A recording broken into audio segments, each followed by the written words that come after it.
Lockdown खत्म हो गया है ना, सब घूमने जा रहे, किधर किधर घूम रहे, सब गाँव जा रहे और अपन किधर भी नहीं जा रहे। कब तक घर पे ही रहेंगे और कब तक घर पे ही तैयार होके बैठेंगे? जाएंगे ना, बहुत जल्दी जाएंगे। हाँ मम्मा, सब देखो इधर उधर जा रहे, गाँव जा रहे, मॉल जा रहे, रिसोर्ट जा रहे, लेकिन हम कब जाएंगे? जाएंगे, बहुत जल्दी जाएंगे, क्योंकि हम सुरक्षित है। आज हमें लॉकडाउन की वजह से जो हमें सुरक्षित मिली, जिसकी वजह से आज हम सेफ है, जिसकी वजह से आज देखने जाएंगे तो भले पूरा रेस्टोरेंट खुल गया, गार्डन खुल गए, सब लोग घूमने जा रहे, ये सब कुछ मुमकिन किसकी वजह से हुआ? हमारे परमेश्वर की वजह से। तो उनको धन्यवाद करना हमें बहुत इम्पोर्टेंट है ना। सबसे पहले हम उन्हें धन्यवाद करते। हम वचन में देखें, भजन संहिता 137 में 1 से 3। हे यहोवा के सब सेवकों सुनो, तुम जो रात रात को यहोवा के भवन में खड़े रहते हो, यहोवा को धन्य कहो। अपने हाथ पवित्र स्थान में उठाकर यहोवा को धन्य कहो। यहोवा जो आकाश और पृथ्वी का करता है, वह सियोन में से तुझे आशीष देवे। आमीन। आमीन। गुड मॉर्निंग सभी भाइयों और बहनों को। हम भारतीय क्रिस्त की कलीसिया की तरफ से हार्दिक स्वागत करते हैं। आइए हम सभा में जाने के पहले एक छोटी सी प्रार्थना करते हैं। हे मेरे महास्वर्गीय पिता परमेश्वर, बहुत ही धन्यवाद देती इस दिन, इस वक्त के लिए बहुत ही शुक्रगुजार हूँ कि आपने इन सब लॉकडाउन में हमें आपने सुरक्षित रखा, अपने घरों में सही सलामत हमारे परिवार के साथ हम सुरक्षित है। बहुत ही शुक्रगुजार हूँ कि आपने आपकी छत्र छाया में हमेशा हमें रखा, आपने कभी आपका हाथ हम पे से हटाया नहीं। बहुत ही धन्यवाद देती हूँ कि हम आज जीवित है, हम आज कह सकते हैं कि हमारा जीवित पिता परमेश्वर आज हमारे साथ में और हमें कोई हानि नहीं होगी। मैं बहुत ही शुक्रगुजार हूँ इस वक्त के लिए, इस बढ़िया सुंदर से संडे रविवार की सुबह के लिए मैं बहुत ही शुक्रगुजार हूँ। हर एक चीज़ों को परमेश्वर आपके हाथों में सौंपती हूँ। हम जो वचन सुनेंगे उन्हें देना, हमारे दिलों को बदलना, ताकि हम उसमें से बहुत सारी चीज़ें सीख सके। हमारे बाइबल हमारा जो कम्युनियन है वो हमारे दिलों को बदल सके। विनती और प्रार्थना करती हूँ, आप हर एक के साथ में रहना, हर एक भाई बहनों को आप सुरक्षित और चंगाई रखना, हर एक चीज़ों को आपके हाथों में सौंपती हूँ। प्रार्थना आपके इकलौते पुत्र यीशु मसीह के नाम से मांगती हूँ। सुनना प्लीज गॉड, कबूल करना।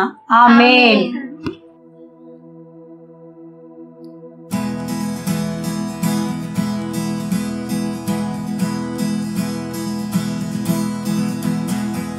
तू अव्वल और तू आखिर है, तू अव्वल और तू आखिर है, इस दिल का तू बादशाह है, इस दिल का तू बादशाह है। तू अव्वल और तू आखिर है, तू अव्वल और तू आखिर है, इस दिल का तू बादशाह है, इस दिल का तू बादशाह है।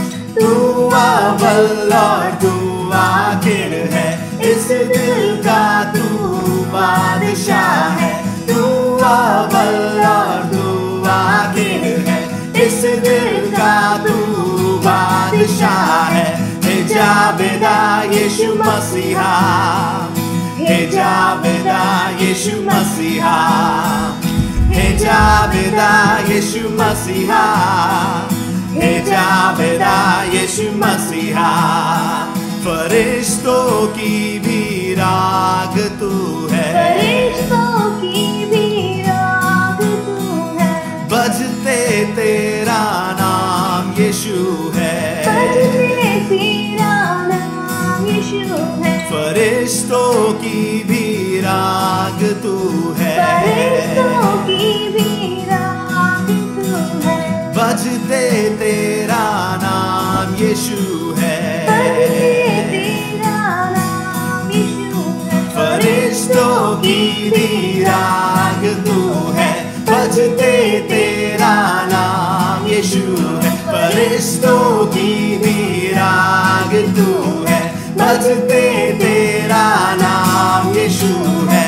हे जावेदा यीशु मसीहा, हे जावेदा यीशु मसीहा हे जावेदा यीशु मसीहा हे जावेदा यीशु मसीहा हालेलुया हालेलुया हालेलुया हालेलुया सब मिल गाए हालेलुया सब मिल गाए hallelujah hallelujah hallelujah hallelujah hallelujah सब मिल गाए हालेलुया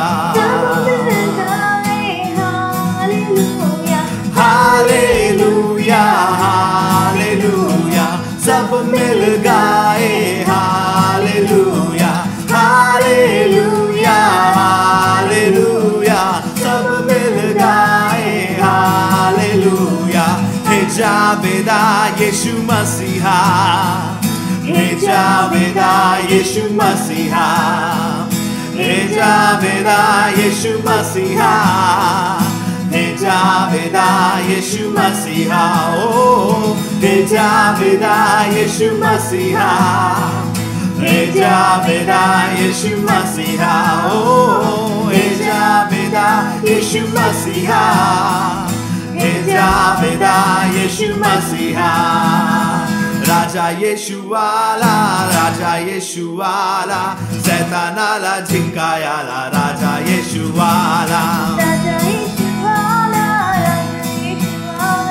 शैतानाला झिंकायाला राजा यीशु वाला घालवूनी पापे आणि दुखे घोर पूर्ण शांती घवायाला राजा यीशु वाला घालवूनी पापे आणि दुःख घोर पूर्ण शांती घवायाला राजा यीशु वाला आनंदी आनंद झालो पाप मुक्त मला शुद्ध करायाला राजा यीशु वाला आनंदी आनंद झालो पाप मुक्त मला शुद्ध करायाला राजा यीशु वाला राजाचा तो राजा प्रभूचा तो प्रभू बोलो सारे जय जय बोला राजा यीशु वाला राजाचा तो राजा प्रभूचा तो प्रभू बोलो सारे जय जय बोला राजा यीशु वाला राजा यीशु वाला राजा यीशु वाला शैतानाला झिंकायाला राजा यीशु वाला राजा यीशु वाला राजा यीशु वाला शैतानाला झिंकायाला राजा यीशु वाला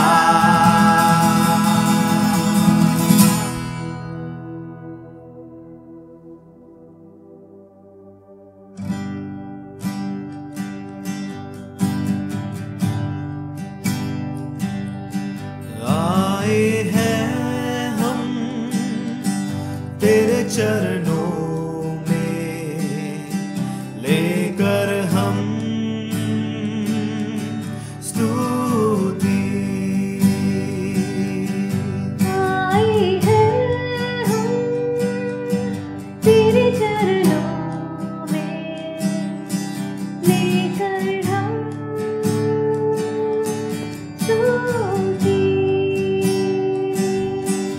आए हैं हम तेरे चरणों में लेकर हम स्तुति hallelujah hallelujah hallelujah hallelujah hallelujah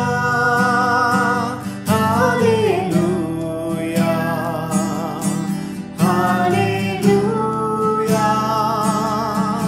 hallelujah प्यारे मसीहा आशीष दे हमें आत्मा से तू भर दे हमें प्यारे मसीहा आशीष दे हमें आत्मा से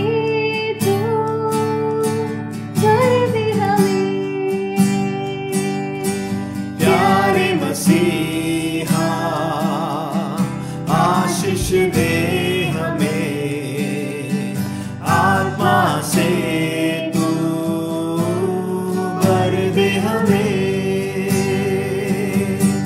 hallelujah hallelujah hallelujah hallelujah hallelujah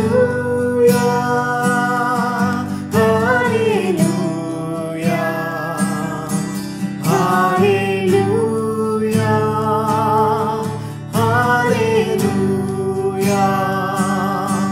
हम बच्चे हैं परम पिता के, बढ़ना है हमें वचनों में। हम बच्चे हैं परम पिता के, बढ़ना है हमें वचनों में। हम बच्चे हैं परम पिता के, बढ़ना है हमें वचनों में। Hallelujah hallelujah hallelujah hallelujah hallelujah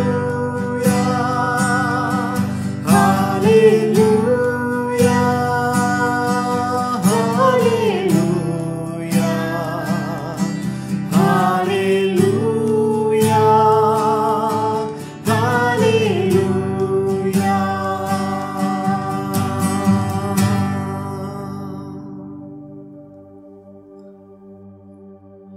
पवित्र आत्मा पवित्र आत्मा मुझे ले जा यीशु के चरणों में।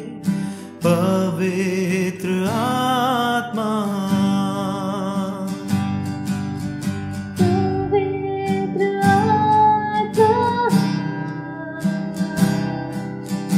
पवित्र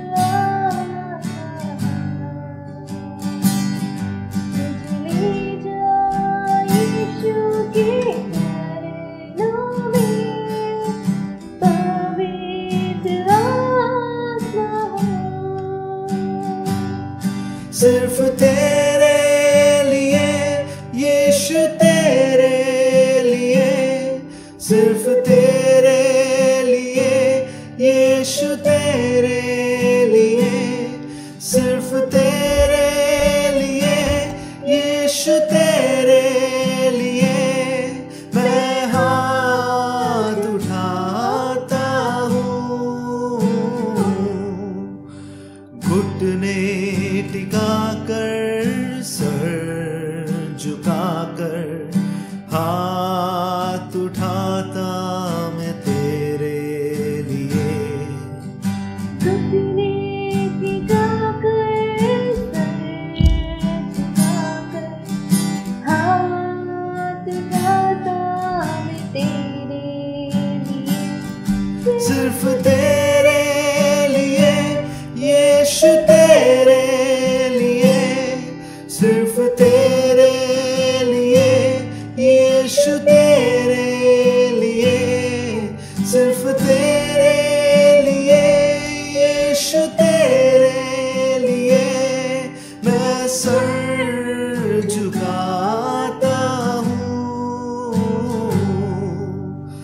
यीशु ही मार्ग है,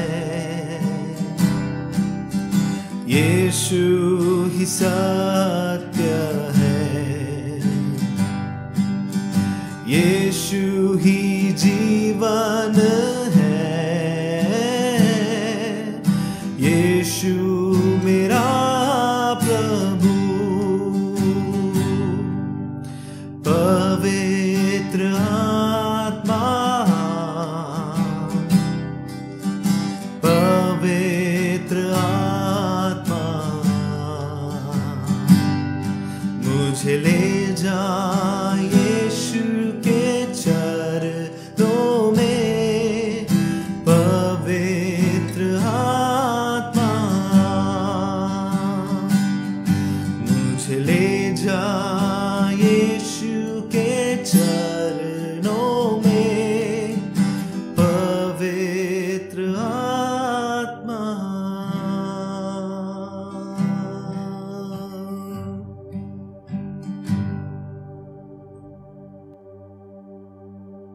इस दुनिया में ले आए, मेरे ही गुनाह उसको, मेरे ही गुनाह उसको, ये जुल्म सितम उस पर मैंने ही कराया है, मैंने ही कराया है।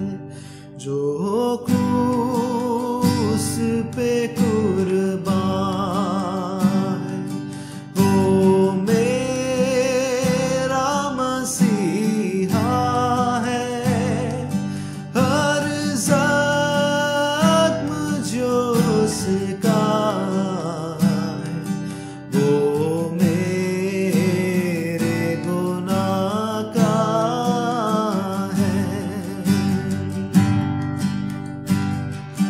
देने को मुझे जीवन, खुद मौत सही उसने, खुद मौत सही उसने।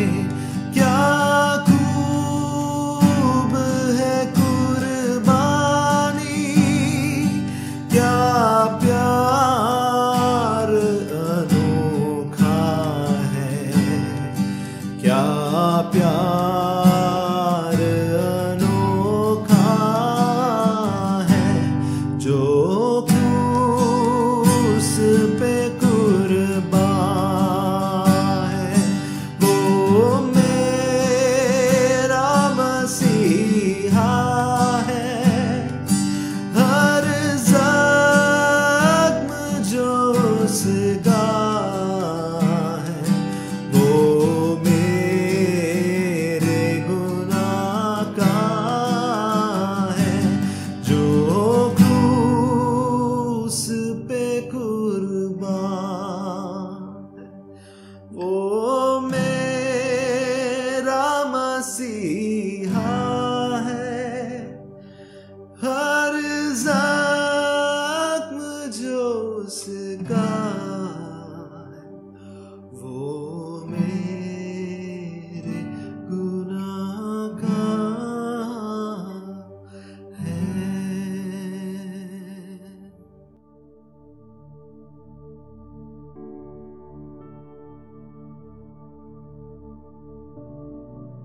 गुड मॉर्निंग भाई और बहनों, ये वक्त है प्रभु भोज का, जहाँ पर हम अपना पूरा लक्ष्य यीशु मसीह के उस क्रूस, उस कुर्बानी की ओर केंद्रित करेंगे।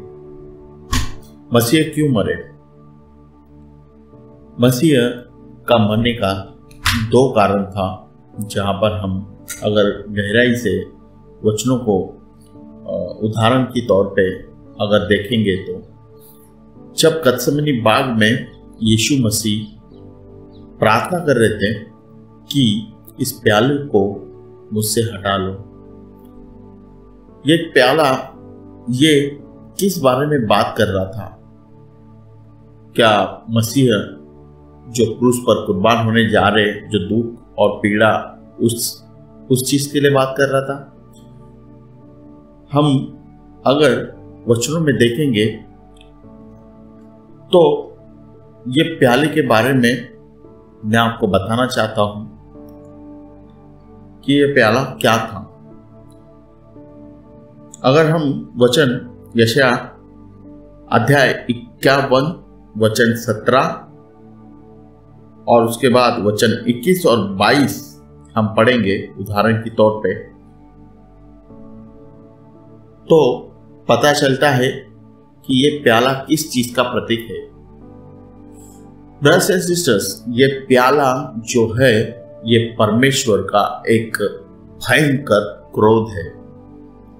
हम दूसरा वचन भी अगर उदाहरण के तौर पर देखेंगे, यिर्मयाह अध्याय 25 वचन 15 से 17, यहां पर भी कटोरा और प्याला, इस चीज का बात हो रहा है जो बता रहा है जलजलाहट के बारे में। अगर हम अंग्रेजी शब्द को पढ़ेंगे तो हमें पता चलता है कि ये परमेश्वर के भयंकर क्रोध के बारे में ये बात कर रहा है। जलजलाहट का कटोरा यानी कि प्याला, जो प्याला है वो परमेश्वर की क्रोध का प्रतीक है।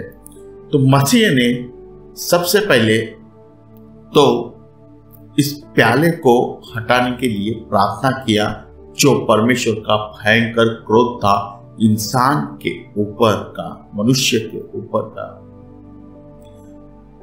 तो ब्रदर्स एंड सिस्टर्स, मैं आपको बताना चाहता हूं कि क्रूस हमारे लिए कितना मायने रखता है, जबकि उसने सिर्फ और सिर्फ न कि हमारे पापों के लिए जान दी, हम सिर्फ और सिर्फ हमारे पापों की क्षमा के बारे में सोचते हैं, लेकिन यहाँ पर उससे भी कई बड़ी बात हमारे लिए प्रभु यीशु मसीह ने की है, जो है परमेश्वर के साथ हमारा रिश्ता जोड़ा। और वो किस तरह से जोड़ा, ये मसीह का हमारे लिए प्रेम है कि उसने उस क्रोध के प्याले को अपने ऊपर ले लिया। और बहुत सारी ऐसे परमेश्वर के क्रोध के बारे में बातें करते हैं, जो कटोरा प्याला जो परमेश्वर के क्रोध का प्रतीक है। यीशु मसीह ने हमारे लिए बहुत ही बड़ा काम किया है, जो कि पहले है कि परमेश्वर का क्रोध हटाना और फिर परमेश्वर के साथ हमें जोड़ना, और फिर उसके बाद उसने उस क्रूस पर अपना कुर्बानी दिया, जो कि हमारे पापों के लिए थी। तो बहुत ही महत्वपूर्ण बात उसमें जो छिपी थी, जो आज तक हम शायद कभी समझ नहीं पाते हैं। अगर हम उदाहरण के तौर पे नए नियम में भी बहुत सारी वचन है जो परमेश्वर के क्रोध के बारे में बात करते हैं। अगर हम देखेंगे रोमियो 3 में 23 और 25, मैं आपके लिए पढ़ता हूँ। रोमियो 3 में 23 और 25, इसलिए कि सब ने पाप किया है और परमेश्वर की महिमा से रहित है, परंतु उसके अनुग्रह से उस छुटकारे के द्वारा जो मसीह यीशु में है, सेंत में धर्मी ठहराए जाते हैं। सेंत में यानी बिना मूल्य। उसे परमेश्वर ने उसके लहू के कारण एक ऐसा प्रायश्चित ठहराया जो विश्वास करने से कार्यकारी होता है, कि जो पाप पहले किए गए और जिन पर परमेश्वर ने अपनी सहनशीलता के कारण ध्यान नहीं दिया, उनके विषय में वह अपनी धार्मिकता प्रकट करे। सहनशीलता के कारण ध्यान नहीं दिया। ब्रदर्स एंड सिस्टर्स, अगर हम इस वचन पर जोर देंगे तो यह परमेश्वर के क्रोध के बारे में बात कर रहा है, जो यहाँ पर लिखा है, सहनशीलता के कारण ध्यान नहीं दिया। और एक वचन मैं आपके लिए पढ़ता हूँ, जो कि है यूहन्ना अध्याय 3।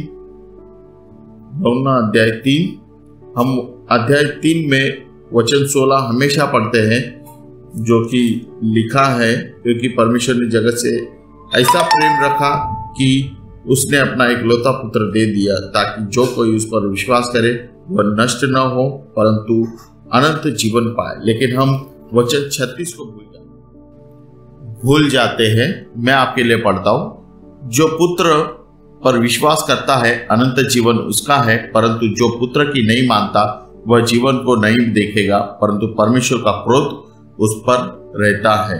तो कितनी बड़ी बात है, जो परमेश्वर का क्रोध आज शायद हम पर से हटा दिया गया है, वो सिर्फ और सिर्फ यीशु मसीह के द्वारा, जिसने वो पूरा क्रोध का प्याला जो है अपने ऊपर ले लिया और उस क्रूस पर कुर्बान हुए।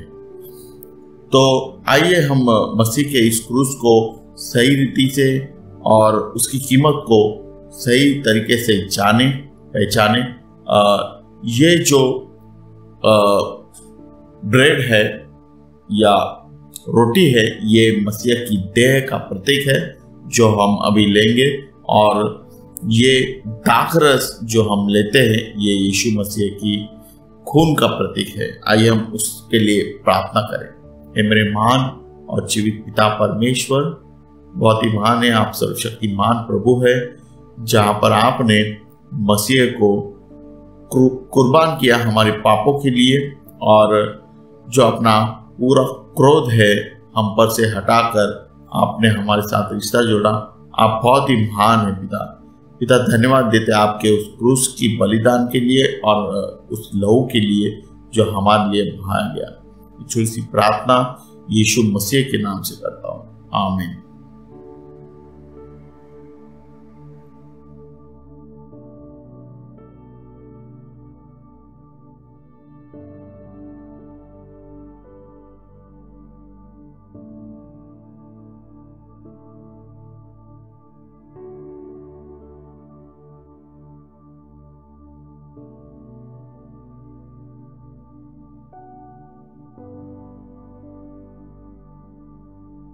भाई और बहनों, प्रभु भोज का वक्त समाप्त होता है।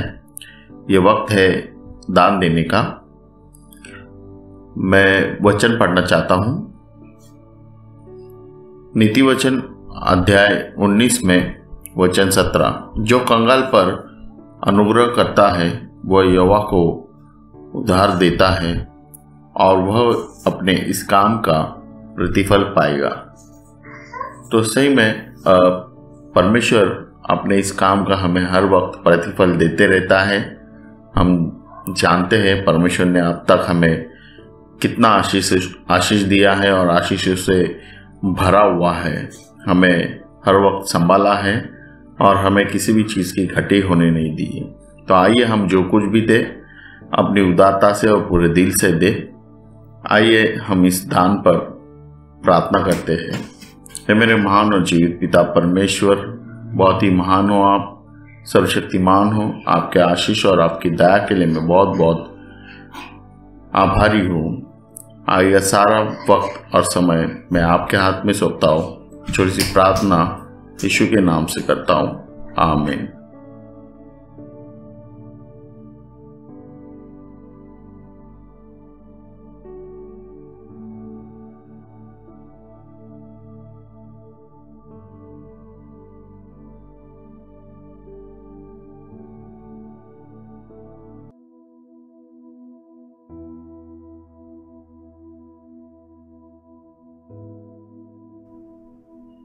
गुड मॉर्निंग भाइयों बहनों। कितना आनंद की बात है जब हम परमेश्वर की महिमा बढ़िया गीतों से करते हैं, और जब हम गीत गाते हैं, परमेश्वर को महिमा देते हैं, सच में हमारा मन बहुत ही आनंद से भर जाता है। और इसके साथ जब हम कम्युनियन लेते हैं यानी प्रभु भोज लेते हैं, मसीह के क्रूस की तरफ ध्यान देते हैं, अपने दिलों को खोलते हैं, अपने पापों को अंगीकार करते हैं, मानते हैं, अपने आप को दीन बनाते हैं, ये सब हमें बहुत शांति से भर देता है। उसके बाद समय आता है कि हम परमेश्वर के वचन से कुछ सीखें। हम सब जानते हैं कि हम गलातियों की किताब में से सीख रहे हैं और आज हम उसके अध्याय 5 में हैं। अगले हफ्ते गलातियों की किताब ख़त्म हो जाएगी और उसके बाद हमारा कलीसिया का क्विज होगा, जो सबका अपना अपना इंडिविजुअल होगा, और तब हम ये देख पाएंगे कि किसने कितना सीखा है या किसने कितना मन लगाया।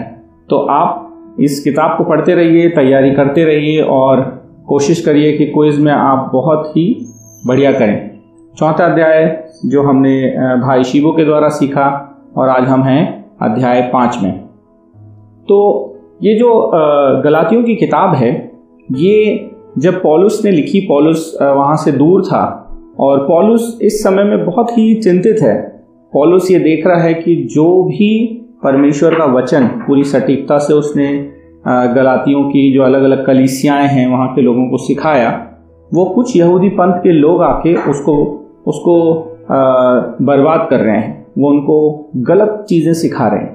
वो उनको बोल रहे हैं कि तुम खतना कराओ, खतना कराना बहुत ज़रूरी, बिना खतना कराए तुम मसीह नहीं कहला सकते, पहले तुम्हें यहूदी बनना ज़रूरी है तभी तुम मसीह बनोगे। ऐसी बहुत सारी गलत चीज़ें वो लोगों को सिखा रहे हैं। परेशानी पौलुस की ये है कि वो उस समय उनके साथ नहीं है, वहाँ से दूर है, और वो इस पत्र के द्वारा, जो गलातियों की जो किताब है, वो एक चिट्ठी है जो पौलुस ने लिखी, एक सर्कुलर था जो उसने दिया, तो उसके द्वारा वो लोगों को पूरी रीति से समझाना चाहता है कि भाइयों बहनों, उन सब चीज़ों से दूर हो जाओ, वो गलत शिक्षाओं को ग्रहण मत करो।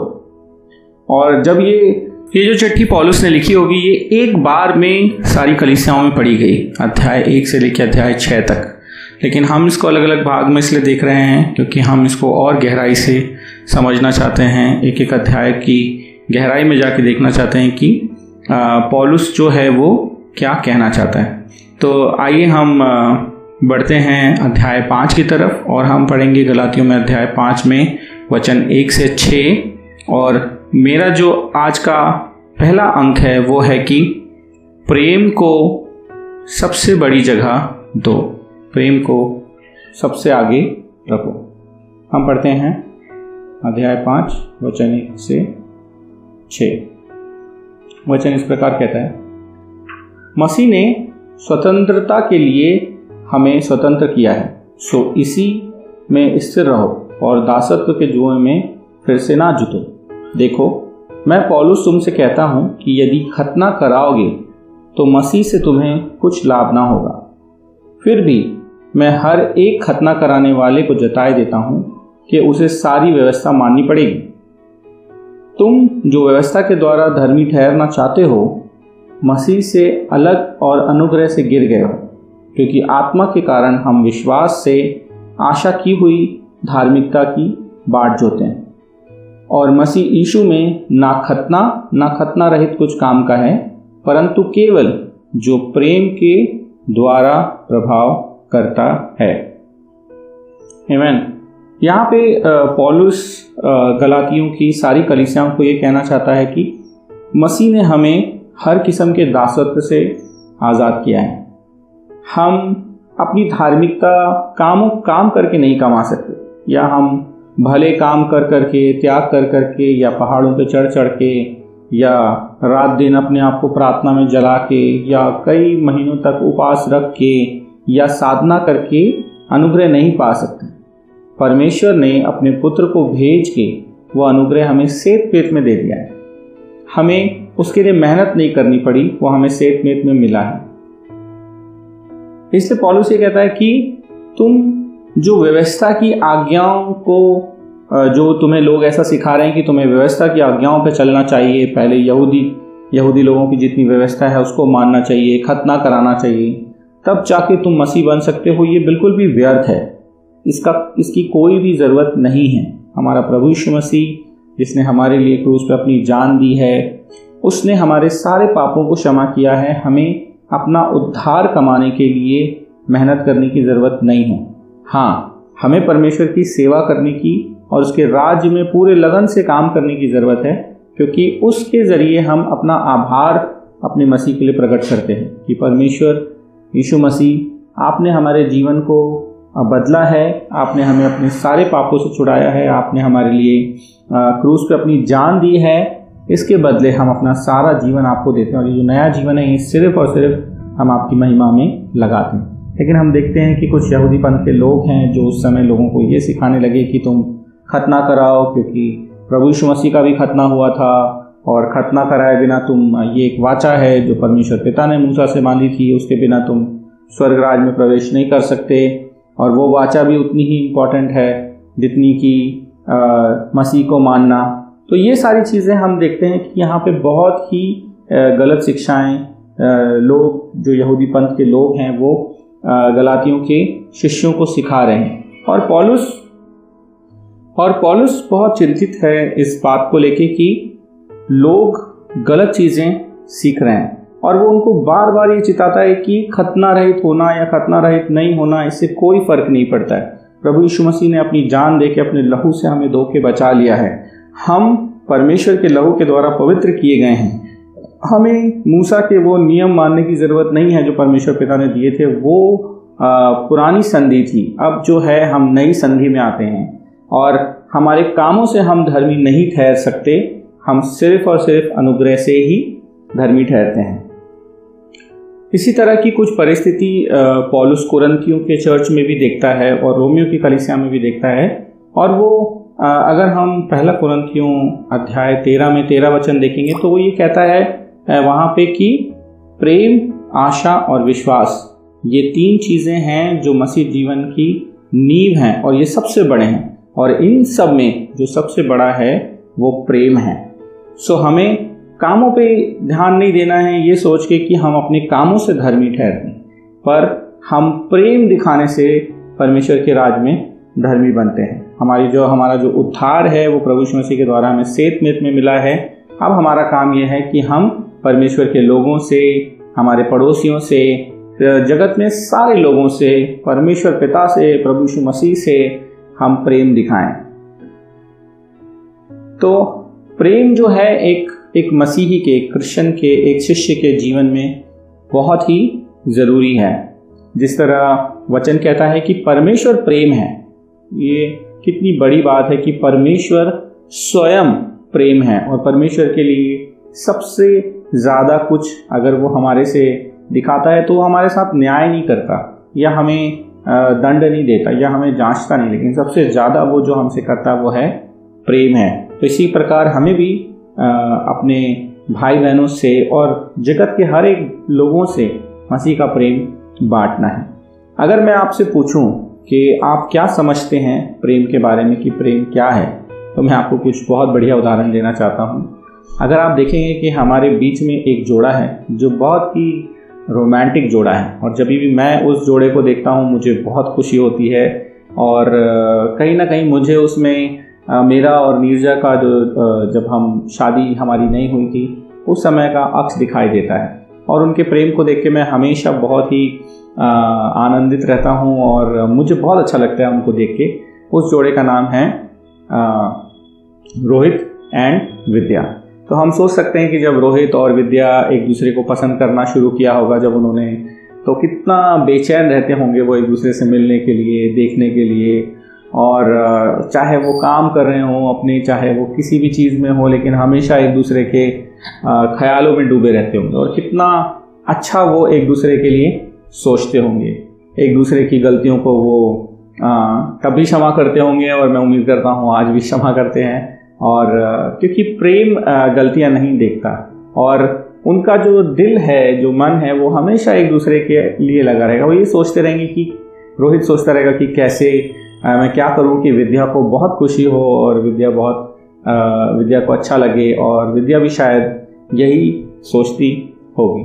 और भी हमारे बीच में ऐसे जोड़े हैं जो बहुत प्रेमी हैं। ज़रूरी नहीं है कि प्रेमी जोड़े होने के लिए नवयुगल जोड़ा होना ज़रूरी है।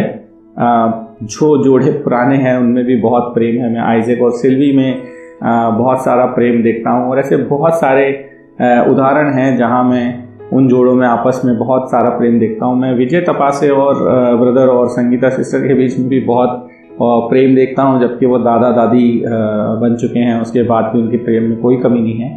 तो ब्रदर सिस्टर्स, हमारा प्रेम कभी भी कम नहीं होना चाहिए। मैं नहीं कहता कि पति और पत्नी के पति सिर्फ प्रेम होना चाहिए, उसमें तो ज़रूर से प्रेम होना चाहिए, लेकिन हमारा प्रेम हमारे भाई बहनों, हमारे कलीसिया के लोगों, हमारे आस पड़ोस के लोगों, हमारे दोस्तों के लिए भी उतना ही होना चाहिए। और हमारा प्रेम इस तरह से होना चाहिए कि हमें उनकी चिंता हो कि वो परमेश्वर में आ जाएं और बचाए जाएं। तो मैं आपसे कुछ सवाल पूछता हूँ। आज आपके कलीसिया में सबसे अच्छे मित्र कौन हैं? क्या आप किसी को अपने अच्छे मित्र के रूप में देख पाते हैं कलीसिया में, या आपको हर किसी व्यक्ति में कुछ ना कुछ कमी लगती है? आपको लगता है ये व्यक्ति इस चीज़ में गलत है, ये व्यक्ति उसमें गलत है, और एक सरहद आपने बांध रखी है कि आप उससे ज़्यादा किसी से प्रेम नहीं दिखाना चाहते, क्योंकि आपको लगता है कि इससे ज़्यादा मैं प्रेम दिखाऊंगा तो आपको खुद को बहुत सारा हर्ट होगा या आप तकलीफ़ों से कुछ नहीं। या आपके डिसाइपलिंग रिश्ते आज कैसे हैं? क्या आप किसी के साथ मार्गदर्शन में जुड़े हैं और किसी के साथ अपना जीवन शेयर करते हैं? क्या आपका जीवन एक खुली किताब के जैसे है जहाँ पे लोग उसको बहुत साफ तरीके से देख सकते हैं, या बहुत कुछ आपने छुपा रखा है एक अंधेरे कमरे में जो किसी को नहीं पता? परमेश्वर तो सब कुछ जानता है, लेकिन आपने किसी से बांट नहीं रखा, या ऐसा कौन है जिसको आपने माफ़ नहीं किया और आप अभी भी उससे नफरत करते हैं, या आप किसी बात से नाराज़ हैं और आप चाहते हैं कि उसका कुछ बुरा हो जाए या उसके साथ कुछ बुरा घट जाए और आपके अंदर क्रोध भरा हुआ है और आपने उसे माफ़ नहीं किया। ब्रदर सिस्टर्स, अगर हम मसीह का प्रेम हमारे दिल में है, जैसा मसीह ने हमसे किया, तो हमें भी वैसा लोगों से करना है। और माफ़ी उसका एक बहुत बड़ा उदाहरण है। मसीह ने जिन लोगों ने उसे कोड़े मारे, जिन लोगों ने उसे कांटों का मुकुट रखा, यहाँ तक सूली पे चढ़ा के मार भी डाला, मसीह ने उनको भी क्षमा किया। तो क्षमा करना ये प्रेम दिखाने का एक बहुत ही अच्छा तरीका है। अगर आप प्रेम करते हैं लोगों से, मसीह का प्रेम आप में है, तो आप कभी किसी से विरोध में नहीं रहेंगे, नाराज़ नहीं रहेंगे और सबको प्रेम दिखाएंगे। जब हम बात करते हैं एक दूसरे से, तो क्या हम बहुत शांत मन से बात करते हैं, प्रेम से बात करते हैं? हम भड़क के बात करते हैं, चिढ़ के बात करते हैं, ताने वाली बातें करते हैं। हम इस तरह की बातें करते हैं कि हमारी ज़ुबान से कई हज़ार छुरियाँ निकल के लोगों को घायल करें, कि हम उनकी कमज़ोरियों पे ताने कस लें। ये सब हमें देखना चाहिए। क्या हम कभी किसी को प्रोत्साहन देते हैं? क्या किसी को प्रोत्साहित करते हैं, या हमेशा सिर्फ लोगों की कमियां निकालते रहते हैं? ब्रदर सिस्टर्स, हम में से कोई भी परफेक्ट नहीं है। हम सब में बहुत सारी कमियां हैं, चाहे वो कोई शिष्य हो या कोई लीडर हो या कोई बहुत बड़ा अभिवक्ता हो, कोई भी हो, सब पापी हैं और सब में बहुत सारी कमी है। सबको प्रेम की ज़रूरत है। तो आइए हम एक दूसरे को प्रेम दिखाएं और परमेश्वर के साथ विश्वास में बंधे रहें और कोई भी गलत शिक्षा को हमारे बीच में ना आने दें। एक आखिरी पॉइंट ये मैं इसमें ऐड करना चाहता हूँ कि इसीलिए हम कई बार कई लोगों को रोकते हैं कि वो अलग कलीसियाओं में विजिट करने ना जाएं, क्योंकि अगर उनका खुद का विश्वास या उनकी जो समझ है वचन की वो अधूरी होगी, तो बहुत जल्दी शैतान उनको बहकाएगा और तोड़ के ले जाएगा और उनको डाउट होने लगेगा कि दूसरी कलीसियाओं में ये होता है, हमारी कलीसिया में क्यों नहीं होता। लेकिन ब्रदर सिस्टर्स, हमारी जो कलीसिया है वो सिर्फ और सिर्फ बाइबल पर आधारित है और हम बाइबल के अलावा ना कुछ सिखाते हैं ना कुछ पढ़ाते हैं। और जिस तरह पहली शताब्दी का जो चर्च था, जो पहला चर्च प्रभु यीशु मसीह ने खड़ा किया था, हम पूरी तरह से उसी को अपना के उसी रीति से हम भी अपना मसीही जीवन जीते हैं। तो बहकाने में मत आइए, किसी गलत शिक्षाओं में मत जाइए। कुछ भी सिखाया जाए बाइबल से देखिए, बार बार पूछिए, मदद लीजिए और सबसे बढ़ के ये याद रखिए कि हमारे काम हमें नहीं बचाते हैं। हमें उद्धार प्रभु यीशु मसीह के लहू से मिला है, लेकिन हमें जो काम दिया गया है वो है प्रेम करने का। आमीन। हम अपने दूसरे अंक की तरफ बढ़ते हैं, जो है कि हमें एक दूसरे की सेवा करना है, ना एक दूसरे का सत्यानाश। तो हम आगे पढ़ते हैं वचन में। हम पढ़ेंगे वचन 7 से लेके 15 तक।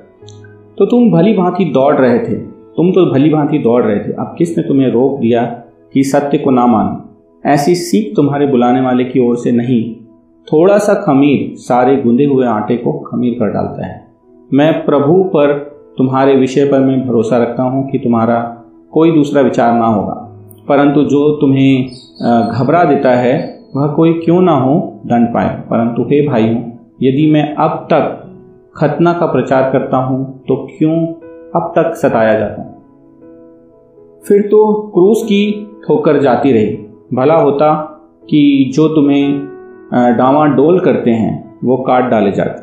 हे भाइयों, तुम स्वतंत्र होने के लिए बुलाए गए हो, परंतु ऐसा ना हो कि यह स्वतंत्रता शारीरिक कामों के लिए अवसर बने, वरन प्रेम से एक दूसरे के दास बनो।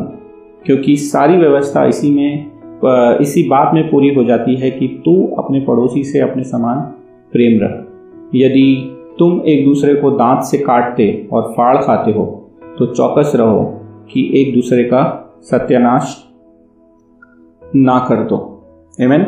हम यहाँ फिर से देखते हैं कि पौलुस उनको बहुत ही गंभीर रीति से चिताने की कोशिश करता है कि भाइयों और बहनों, तुम परमेश्वर में स्वतंत्र हो। मैं फिर से कहता हूँ कि तुम स्वतंत्र हो और तुम गलत चीज़ें मत सीखो। अगर तुम थोड़ा भी अंश किसी गलत शिक्षा का अपनाते हो तो वो उदाहरण देता है कि कैसे एक थोड़ा सा खमीर पूरे गूंदे हुए आटे को खमीर कर देता है। उसी तरह वो कहता है कि अगर आप कुछ शिक्षाएं गलत सीखोगे तो सारी आपकी जो शिक्षाएं हैं, जो मसीह की शिक्षाएं हैं, वो पूरी की पूरी धीरे धीरे शैतान उसको बर्बाद कर देगा और आप पूरी तरह से दूर हो जाओगे। तो फिर से पौलुस जो है गलातियों के कलीसियाओं के शिष्यों को बहुत अच्छे से समझाने की कोशिश करता है कि एक दूसरे से हमें प्रेम रखना है, हमें एक दूसरे की सेवा करना है। वो ये कहता है, अगर आप वचन 13 में देखेंगे तो ये कहता है कि यह स्वतंत्रता शारीरिक कामों के लिए नहीं है के लिए अवसर बने, वरन प्रेम से एक दूसरे के दास बनो। वो बोलता है तुम लोग स्वतंत्र हो, तुम किसी के दासत्व में नहीं हो, लेकिन तुम एक दूसरे की सेवा में एक दूसरे से प्रेम करने के लिए एक दूसरे के दास बनो। और इस तरह से वो लोगों को कहता है। वो ये भी कहता है कि सारी व्यवस्था जो पवित्र शास्त्र है, वो जो व्यवस्था जो हमें दी गई है, वो सारी की सारी सिर्फ इस बात में पूरी हो जाती है कि तू अपने पड़ोसी से अपने समान प्रेम रख। तो हम यहाँ पे देखते हैं ब्रदर्स सिस्टर्स की फिर से पौलुस प्रेम रखने को, एक दूसरे से सेवा करने को, प्रेम में एक दूसरे के दास बनने के लिए कहता है। और वो कहता है कि तुम एक दूसरे से झगड़ा मत करो, लड़ाई मत करो या बैर मत रखो, और अगर तुम ऐसा करते हो तो चौकस रहो कि तुम एक दूसरे को सत्यानाश न कर डालो, बर्बाद न कर डालो। सो ब्रदर्स सिस्टर्स, जब भी शैतान हमारे मन में कुछ किसी बात का डाउट डालता है, तो वो ये देखता है कि धीरे धीरे हमारे मन में जो परमेश्वर की वचनों का, जो परमेश्वर का एक मंदिर बना हुआ है, वो टूटने लगे, हम परमेश्वर से दूर होने लगे, और फिर सब किस्म की बुराइयां, सब किस्म के झगड़े हमें आने लगे और हमारी जो एकता है वो खराब होने लगी। इसलिए बहुत ज़रूरी है हमें कि हम परमेश्वर के वचन को ही पहला स्थान दें और एक दूसरे को प्रेम करना, एक दूसरे के लिए सेवा करना, एक दूसरे के प्रेम में एक दूसरे के दासत्व होना और बैर भाव ना करना, एकता को सबसे बड़ा स्थान देना, यही हमारे जीवन का लक्ष्य होना चाहिए। तो ब्रदर्स सिस्टर्स, मैं फिर से आपसे कुछ सवाल पूछता हूँ कि क्या हम प्रेम के द्वारा अपने परिवार में या अपनी कलीसिया में या अपने फैमिली ग्रुप में या अपने मोहल्ले पड़ोस में लोगों की सेवा कर रहे हैं, या हम चाहते हैं कि हमारी सेवा की जाए? और क्या हम लोगों से विरोध में हैं, क्या हम उनसे झगड़ रहे हैं, क्या हम उन्हें सत्यानाश कर डालना चाहते हैं, या हम चाहते हैं कि लोगों के साथ हमारा जो संबंध है वो बहुत ही प्रेम में बना रहे? प्रेम करना आसान नहीं है, सेवा करना आसान नहीं है, इसके लिए मेहनत लगती है।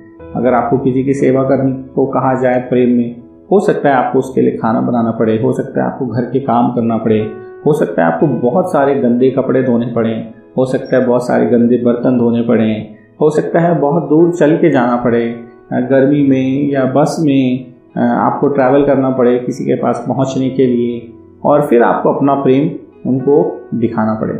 मुझे एक उदाहरण इस वक्त में याद आता है कि जब हमारी बहन मंजू के पिता का देहांत हुआ तो काफ़ी लोग वहाँ पहुँचे।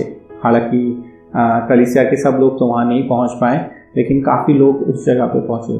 उसमें एक जोड़ा ऐसा था जो जिनके पास गाड़ी या संसाधन नहीं है, और वो जो जोड़ा है वो बस से वहाँ गया।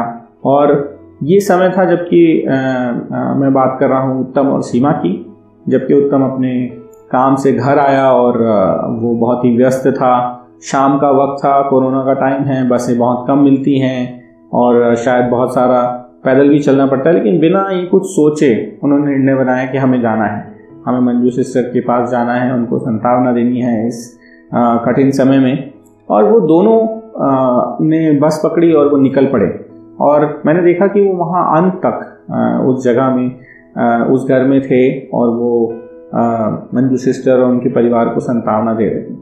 तो ब्रदर सिस्टर, जब भी सेवा करने की बात आएगी या प्रेम दिखाने की बात आएगी तो आसान नहीं होगा, थोड़ी तकलीफ उठानी पड़ेगी। पर सवाल ये है कि अगर आपको एक दूसरे की सेवा के लिए तकलीफ उठानी भी पड़ती तो क्या आप करेंगे?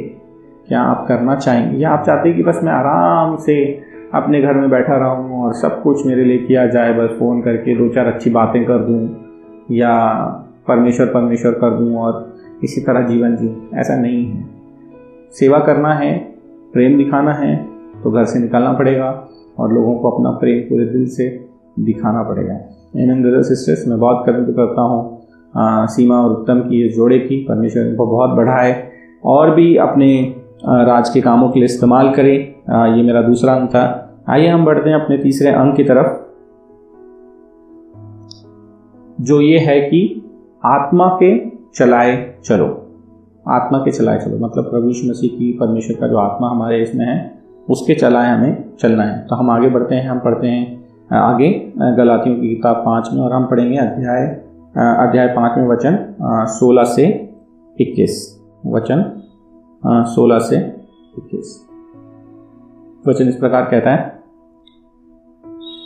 पर मैं कहता हूं आत्मा के अनुसार चलो, तो तुम शरीर की लालसा किसी रीति से पूरी ना करोगे, क्योंकि शरीर आत्मा के विरोध में और आत्मा शरीर के विरोध में लालसा करती है, और ये एक दूसरे के विरोधी हैं, इसलिए कि जो तुम करना चाहते हो वह ना कर पाओगे।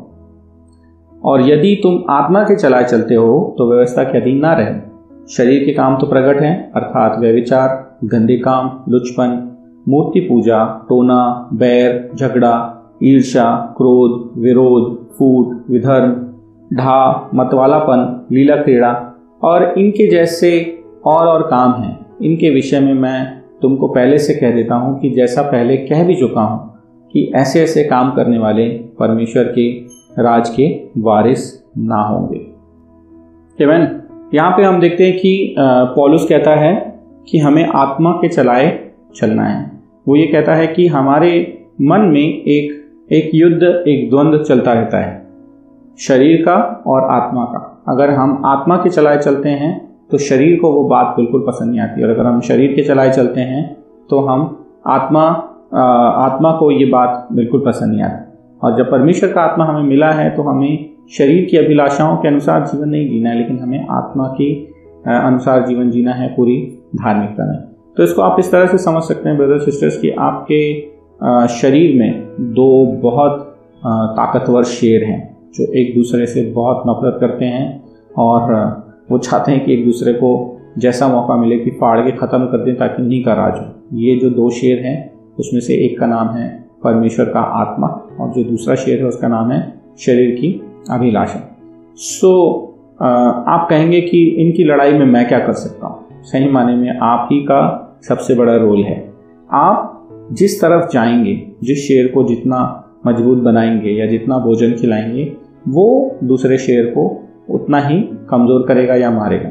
अगर आप आत्मा के चलाए चलने की पूरी कोशिश करेंगे, आत्मा के हिसाब से काम करेंगे, चाहे आपको पसंद आ रहा हो या नहीं आ रहा हो, लेकिन प्रेम करना है तो प्रेम करूँगा, चाहे मुझे बहुत थकावट हो रही हो, मेरा मन सही नहीं हो, लेकिन मुझे परमेश्वर का वचन पढ़ना है तो पढ़ूंगा, चाहे मेरा बिल्कुल भी मन ना कर रहा हो लेकिन मुझे प्रार्थना करना है तो मैं करूँगा, चाहे मेरी इच्छा ना हो लेकिन मुझे प्रचार करना है, परमेश्वर के वचन के बारे में बताना है तो मैं बताऊँगा, चाहे मेरा मन कह रहा हो कि शांत रहे तब भी मैं अपने पापों को खुल के लोगों से या शिष्यों से बात करूँगा, मैं सलाह मांगूंगा, मैं गलत चीज़ों से दूर रहूँगा, चाहे मेरी अभिलाषा कुछ भी कह रही हो, मैं उसको मार के भी गलत कामों में ना जाऊँ। तो ये पूरी तरह से आपकी इच्छा है कि आप किस तरफ जाते हैं, आप किस शेर को मजबूत बनाते हैं या किसको ज़्यादा भोजन खिलाते हैं।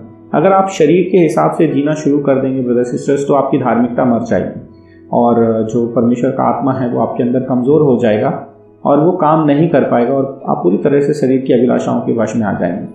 अगर आप आत्मा के चलाए चलेंगे तो शरीर की अभिलाषाएं धीरे धीरे कम होंगी और आप देखेंगे कि आपके जीवन में परमेश्वर का स्थान बहुत ही बढ़ गया है और आप बहुत वो काम करने लगे जो परमेश्वर को बहुत ही सुहाते हैं और भले हैं। सो ये जो युद्ध है, क्या आपने कभी महसूस किया है कि आपके जीवन में चलता है? मैं हमेशा इसको महसूस करता हूँ मेरे जीवन में। शायद रोज़ ये युद्ध चलता है, रोज़ मुझे शारीरिक जो पाप हैं, जो चीज़ें हैं, जो पाप यहाँ पे लिखे हैं वो मेरे मन में आते हैं और रोज़ मेरा आत्मा मुझे काटता है। कई बार मैं इन पापों में गिर जाता हूँ, कई बार मैं आत्मा के चलाए चलता हूँ और उनसे दूर हो जाता हूँ। लेकिन ये द्वंद्व जो है मेरे अंदर, ये जो युद्ध है, ये कभी भी ख़त्म नहीं होता। मैं उम्मीद करता हूँ कि आपके अंदर भी ये कभी भी ख़त्म नहीं होगा। लेकिन यहाँ पे पौलुस बहुत साफ तरीके से कहता है कि हमें आत्मा के चलाए चलना है, क्योंकि अगर हम शरीर के चलाए चलेंगे तो हम परमेश्वर के राज्य को कभी भी नहीं देख पाएंगे। ब्रदर सिस्टर्स, मैं जानता हूँ एक और ऐसी स्थिति होती है जहाँ पे हम बहुत बढ़िया बैलेंस करना सीख जाते हैं। जो शरीर के काम हैं हम उसमें भी लगे हैं, हमें हर किस्म की चीज़ें मिलती हैं, हमें गुस्सा मिलता है, क्रोध मिलता है, स्वार्थ मिलता है, हम जलन रखते हैं, हम चिढ़ते हैं, हम लोगों को भड़काते हैं, एक दूसरे की बुराइयां करते हैं और साथ ही साथ धार्मिकता की भी बातें करते हैं, परमेश्वर की भी बातें करते हैं, ऊंची ऊंची आवाज़ में प्रार्थना भी करते हैं और कलीसिया में लोगों को गले भी लगाते हैं, प्रेम भी दिखाते हैं, मिलने भी जाते हैं। और इस तरह से हमने बैलेंस बना के रखा और हमें लगता है कि ये जीने का तरीका बहुत ही आनंदमय है, क्योंकि इसमें हमारे एक हाथ में संसार है और एक हाथ में परमेश्वर है और दोनों तरफ से हमें फ़ायदा मिलता है। अगर आप इस तरह की सोच में हैं, आप बहुत बड़ी गलती कर रहे हैं और आप अपने आप को धोखा दे रहे हैं। कोई भी व्यक्ति संसार को और परमेश्वर को एक साथ लेके नहीं चल सकता। अगर आप ये सोच रहे हैं कि मैं थोड़ा प्रेम दिखा के या वचन पढ़ के या लोगों के साथ बाइबल स्टडी करके या कुछ कलीसिया में कुछ काम दिखा के मैं आत्मा के चलाए चल रहा हूँ, ये बहुत गलत सोच है। आपको शरीर के काम को छोड़ना पड़ेगा और पूरी तरह से आत्मा के चलाए चलना पड़ेगा और दीनता से आपको अपने जीवन में प्रभु यीशु मसीह के वचनों को अपनाना पड़ेगा, तभी आप स्वर्ग के राज के भागी हों। तो बैलेंस बनाने की कोशिश मत करिए, एक ही तरफ झुक जाइए ताकि जो शरीर की अभिलाषाएं हैं, जो दूसरा शेर है, वो इतना कमज़ोर पड़ जाए कि उसका होना ना होना हमारे जीवन में पता ना चले। आमीन ब्रदर सिस्टर्स, तो आप हृदय को अपने जांच सकते हैं और आप देख सकते हैं कि आप किस तरफ हैं। तो हम आगे बढ़ते हैं अपने चौथे और आखिरी अंक की तरफ, जो ये कहता है कि हमें सही कार्य करने हैं, हमें सही कार्य करने हैं। तो हम पढ़ते हैं वचन 22 से 25। इस प्रकार कहता है, पर आत्मा का फल, आत्मा के फल नहीं, आत्मा का फल, मतलब ये एक ही फल की बात कर रहा है। पर आत्मा का फल प्रेम, आनंद, मेल, धीरज और कृपा, भलाई, विश्वास, नम्रता और संयम है। ऐसे ऐसे कामों के विरोध में कोई व्यवस्था नहीं, कोई भी व्यवस्था नहीं। और जो मसीह यीशु के हैं उन्होंने शरीर की उस माफ कीजिएगा, मैं कैसे पढ़ता हूँ। और जो मसीह यीशु के हैं उन्होंने शरीर को उसकी लालसाओं और अभिलाषाओं समेत क्रूस पर चढ़ा दिया है। यदि हम आत्मा के द्वारा जीवित हैं तो आत्मा के अनुसार भी चलें। हम घमंडी होकर ना एक दूसरे को छेड़ें और ना एक दूसरे से डहा करें। जिस प्रकार पौलुस ने पिछले अंक में ये कहा कि हमें शरीर के अनुसार नहीं चलना है और शरीर के अनुसार चलने के लिए जो पाप हैं, यानी जो पाप उसमें लिखे हैं वो हमें नहीं करने हैं, जैसे व्यभिचार, गंदे काम, दुष्पन, मूर्ति पूजा, टोना, बैर, झगड़ा, वो सब। कहता है कि हमें आत्मा के अनुसार चलना है। और जब हम आत्मा के अनुसार चलते हैं तो आत्मा का फल, मतलब आत्मा का एक ही फल है और उस फल में ये सारी चीज़ें आती हैं, जैसे प्रेम, आनंद, मेल, धीरज, भला और कृपा, विश्वास, नम्रता, संयम। हमें इन सब चीज़ों पे ध्यान दें। क्या हमारे जीवन में सबसे पहला स्थान प्रेम का है?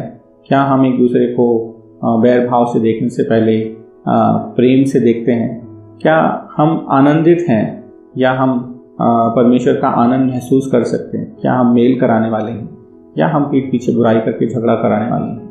क्या हम धीरजवंत हैं? हम में बहुत पेशेंस है, हम माफ़ करना जानते हैं, हम इंतज़ार करना जानते हैं, हम लगातार प्रार्थना करके परमेश्वर के उत्तर का इंतज़ार करना जानते हैं, या हम बहुत ही झटपट निर्णय बनाना चाहते हैं और हम चाहते हैं कि हम अपनी मर्ज़ी के निर्णय बनाएं, भले परमेश्वर की उसमें इच्छा हो या ना हो। क्या हम कृपा करते हैं? क्या हम भलाई करते हैं? क्या हमारा विश्वास है जो कभी डगमगाता नहीं? क्या हम में नम्रता है? क्या हम में संयम है? ये सारे आत्मा के एक ही फल हैं। तो ऐसा नहीं कि आत्मा का एक ही फल है, ऐसा नहीं है कि अगर आप में आत्मा है तो आप में सिर्फ प्रेम, आनंद, मेल होगा, लेकिन आप में धीरज, कृपा, भलाई, नम्रता, विश्वास नहीं होगा या संयम नहीं होगा। ऐसा नहीं होता है ब्रदर सिस्टर्स। अगर आप आत्मा के अनुसार चलते हैं तो ये सारी चीज़ें जो यहाँ पे लिखी हैं, प्रेम, आनंद, मेल, धीरज, कृपा, भलाई, ये सब कुछ आपके व्यक्तित्व में, आपके कार्यों में, आपके चरित्र में ये सब चीज़ें दिखाई देती हैं। तो अगर ये 2-4 चीज़ें इनमें से हैं तो ध्यान रखिए कि वो आत्मा का फल नहीं है। कहीं ना कहीं आपकी आत्मा पूरी रीति से कमज़ोर है।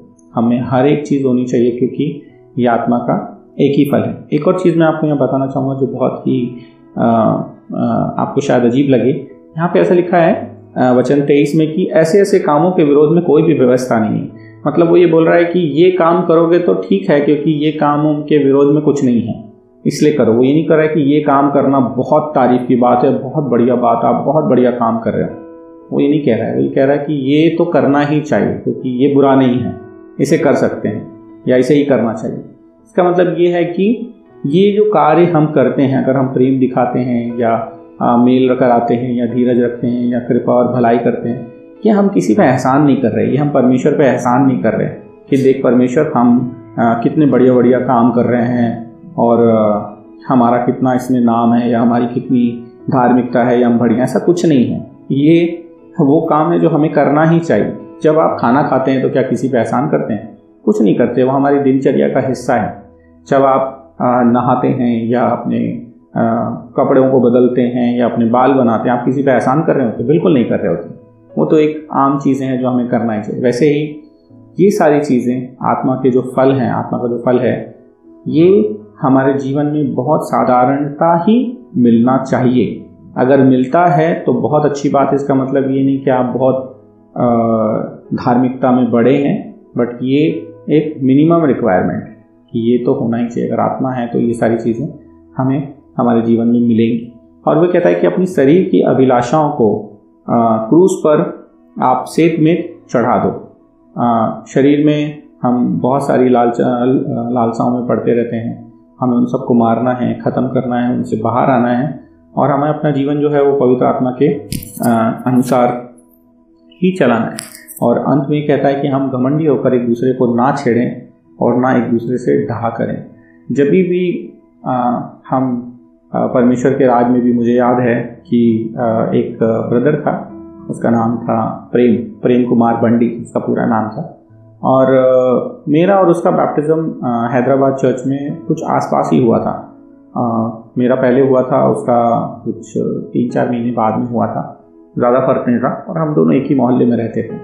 तो मैं देखता था कि हमारे बीच में एक बड़ा कंपटीशन है कलीसिया में कि आगे कौन बढ़ रहा है हर चीज़ में, चाहे कोई स्टेज पे जाना हो या कुछ और काम करना हो या बाइबल लीड करना हो या स्पोर्ट्स में हो, हर चीज़ में हमारा कंपटीशन होता था।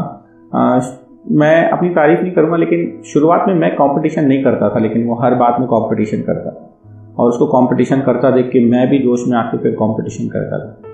तो एक समय में मुझे एहसास हुआ कि क्या मैं परमेश्वर की सेवा कर रहा हूँ या सच में जो भी मैं मेहनत यहाँ पे कर रहा हूँ वो इसलिए कर रहा हूँ कि मैं परमेश्वर को महिमा देना चाहता हूँ, या मैं इसलिए कर रहा हूँ कि प्रेम ने 4 किया तो मुझे 6 करना है। ये सारी चीज़ें भी कलीसिया में कहीं ना कहीं देखने को मिलती हैं। अरे कोई लीडर बन गया, मैं क्यों लीडर नहीं बन सकता? अरे वो तो बाइबल टॉक लीड करता है, क्या मैं नहीं कर सकता? उससे अच्छा तो मैं। ऐसे बहुत सारे कंपटीशन। अरे उसने इंग्लिश में मैसेज किया, चलो मैं भी इंग्लिश में मैसेज करूँगा। उसने हिंदी में मैसेज किया, क्या मैं भी हिंदी में मैसेज करूँगा? ब्रदर सिस्टर्स, हमारी इच्छा परमेश्वर के राज में बढ़ने के लिए ये नहीं होनी चाहिए कि कौन हमसे आगे बढ़ गया या हम कितने पीछे रह गए, पर हर चीज़ में सिर्फ और सिर्फ सेवकाई में ही हमारे को अपना ध्यान लगाना चाहिए। कोई आगे जाए पीछे जाए उससे कुछ फर्क नहीं पड़ता। हम सिर्फ और सिर्फ जो भी महिमा के कार्य करते हैं वो परमेश्वर के लिए करते हैं और वो हमारा परमेश्वर के प्रति एक आभार है जो हम उसकी दया और अनुग्रह जो उन्होंने हमारे ऊपर की है उसके बाद व्यक्त करते हैं। तो ब्रदर सिस्टर्स, एक दूसरे को घमंडी होकर ना छेड़ें, डाह ना करें और पूरे मन से हम सिर्फ और सिर्फ परमेश्वर की महिमा करें। आमीन। तो हमने 4 अंक आज सीखे। मैं आपको एक रिकैप दे देता हूँ उन 4 अंकों का। मैं उम्मीद करता हूँ कि काफ़ी कुछ इस वचन से हमने सीखा होगा। जो सबसे पहला हमने वचन देखा वो था प्रेम के बारे में, कि हमें प्रेम को पहला स्थान देना है। जो दूसरा अंक हमने सीखा वो ये सीखा कि हमें एक दूसरे को सत्यानाश नहीं करना, लेकिन एक दूसरे की प्रेम में सेवा करनी है। जो तीसरा अंक हमने सीखा वो है कि हमें आत्मा की चलाए चलना है। और जो चौथा अंक और आखिरी अंक हमने सीखा है वो ये कि हमें सही कार्यों को करना है। आमीन ब्रदर सिस्टर, ये बुक बहुत ही बढ़िया है, इसमें बहुत कुछ सीखने को है और ये आपकी आत्मा को बहुत ही तरोताज़ा करेगी ताकि शरीर की लालसाओं से हम दूर होंगे। तो आइए हम इसी तरह सीखते जाएं, परमेश्वर के वचन में बढ़ते जाएं और अपने आत्मा वाले शेर को मजबूत से मजबूत बनाते जाएं ताकि हमारा जो शारीरिक शेर है जो हमें शरीर की अभिलाषाओं में डालता है वो धीरे धीरे करके इतना कमज़ोर हो जाए कि वो मरे जैसा हो जाए। परमेश्वर की महिमा हो। आमीन।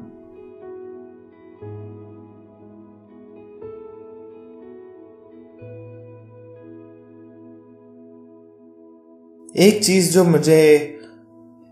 चीज जो मैंने आज के मैसेज से सीखा वो ये था कि जब मैं किसी से प्रेम करता हूं या फिर किसी को माफ करता हूं या फिर उन्हें अनुग्रह दिखाता हूं तो मैं उन पर कोई एहसान नहीं कर रहा हूं।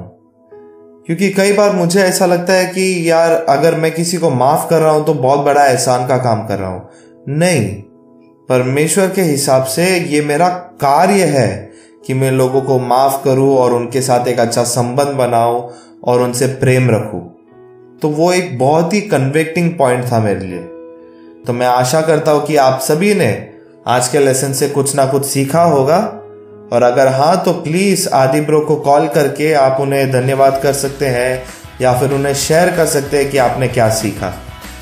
और मुझे पूरा विश्वास है कि गलातिया के इस सीरीज से आपको बहुत कुछ सीखने को मिल रहा है और अगले हफ्ते इस सीरीज का आखिरी भाग में हम ध्यान करेंगे और उस भाग से हम सीखेंगे और उसके बाद इस पर क्विज होने वाला है। तो मैं आशा करता हूं कि आप सभी रेडी है क्विज के लिए।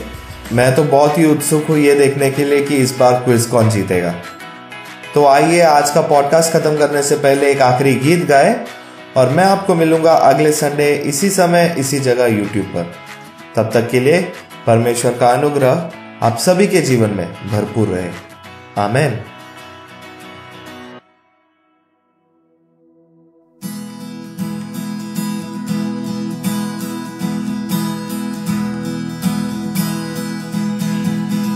दुनिया बनाने वाले तेरी जय हो, दुनिया बनाने वाले तेरी जय हो, दुनिया बनाने वाले तेरी जय हो सदा के लिए, जय हो सदा के लिए, जय हो सदा के लिए, जय हो सदा के लिए, जय हो सदा के लिए।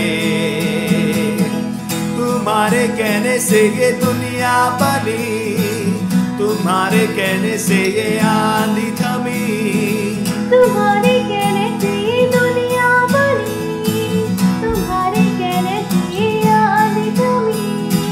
तुम्हारे जैसा चित्रकार नहीं ओ मेरे प्यारे पिता,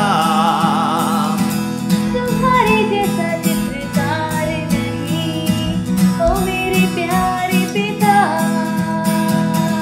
दुनिया रचाने वाले तेरी जय हो, दुनिया सजाने वाले तेरी जय हो, दुनिया सजाने वाले तेरी जय हो सदा के लिए, जय हो सदा के लिए, जय हो सदा के लिए, जय हो सदा के लिए, जय हो सदा के लिए।